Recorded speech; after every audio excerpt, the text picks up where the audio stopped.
자, 여러분, 이제는 5번째 강좌입니다.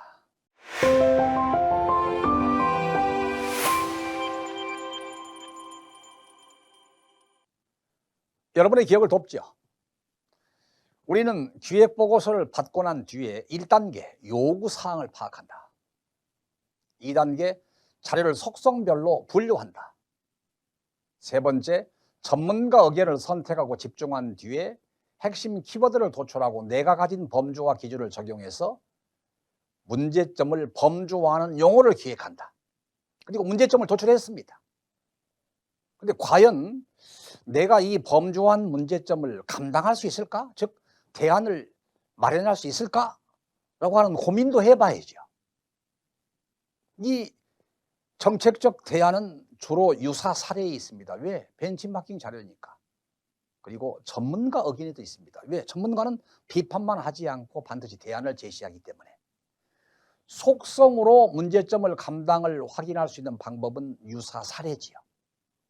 문제 1과 정책 대안 1, 문제 2와 정책 대안 2, 문제 3과 정책 대안 3. 따라서 범주화한 핵심 용어는 문제점에도 정책 대안에도 소제목에 반복하면 좋다라고 했습니다. 다음은 과연 내가 도출한 문제점과 이 정책 대안이 타당한가? 라고 하는 것을 검증해 볼 필요성도 있습니다. 물론 평가 현장에서는 이 단계를 생략해도 됩니다. 그런데 과연 내가 제대로 쓰고 있는가?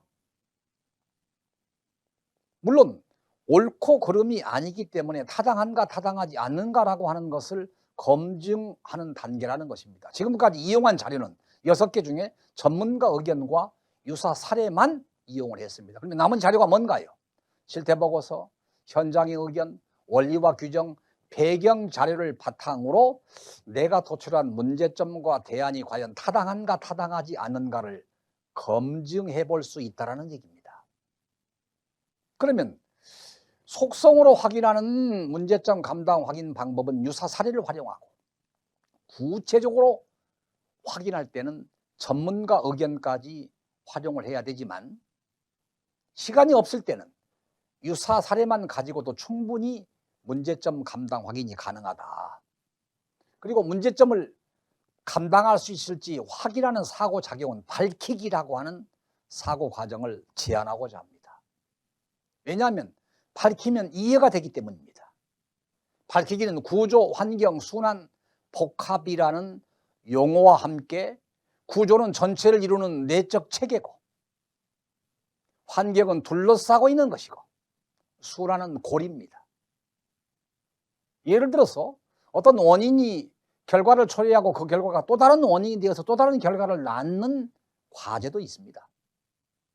복합은 인과관계 가려내기입니다. 왜냐하면 원인도 핵심적인 원인, 직접적인 원인, 간접적인 원인, 부수적인 원인이 있을 수 있기 때문에, 예컨대 우리가 식당을 선정할 때 가장 핵심적으로 고려해야 될 대상이 뭔가요? 직원들의 친절인가요? 아니면 청결인가요? 아니면 음식 맛인가요? 식당은 먹으러 가기 때문에 음식 맛이 가장 중요한 핵심적인 요인입니다. 그 외에 서비스나 친절은 그 외적인 사안입니다. 이처럼 인과관계를 가려내는 것입니다. 이처럼 문제점 감당 확인을 할 때 사고작용은 밝히기라는 사고작용인데, 밝히면 이해가 가겠고, 이해를 하기 위한 구조, 환경, 순환, 복합이라는 생각을 한 걸음 더 들어가서 해보기를 권유드리는 겁니다. 자, 그러면 직접 해보겠습니다. 유사 사례 중에 내가 소출한 키워드를 가지고 감당할 수 있을까?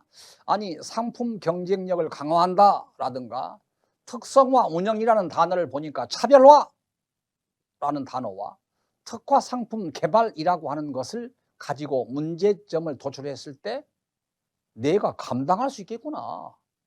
차별화라고 하는 것을 감당할 수 있는 정책 대안은 상품 경쟁력 강화라는 단어를 이용해서 문장을 기획하면 되겠고, 특화 상품 개발이라고 하는 범주화된 문제점 용어 기획을 했으면 그에 대한 정책 대안은 특성화 운영이라는 단어를 이용해서 내가 정책 대안을 마련하면 되겠구나. 물론 다 보고하면 좋겠지만 일시적으로 빠른 시간 내에 물리적으로 제한된 시간 내에 작성을 해야 되는 평가 현장에서는 그게 불가능하지요. 그래서 이와 같이 노도 찍어서 서비스라고 하는 것을